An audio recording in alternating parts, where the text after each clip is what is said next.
बोलने के लिए बोल रहे हैं। बताइए इनके सामने आज तक भोजपुरी में कोई बोला है जो कोई बोले? लाख रुपए आप किसी को बोलने दिए हैं? हम आपके बोले हुए शब्दों को दोहराते हैं और अपने जीवन को चलाते हैं। और आप जो कहेंगे, हम झगड़ा हम लोगों में कभी ना था, ना है और ना कभी होगा। ये हमेशा मेरे बड़े भाई ही गार्जियन हैं।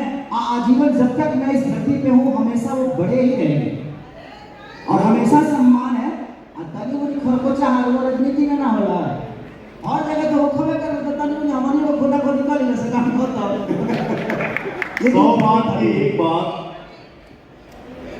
जहां मीठापन होला भैया खटास होइए ना होला। ये तो संसार का नियम है, कभी मीठा हो कभी खट्टा हो, कभी खट्टा हो फिर कभी मीठा हो जाए। तो अभी क्या खाता और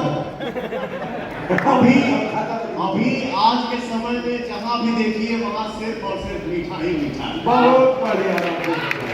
ठीक है, और एक लाइन में यही गुनगुनाऊंगा, तुहरा जैसन भाई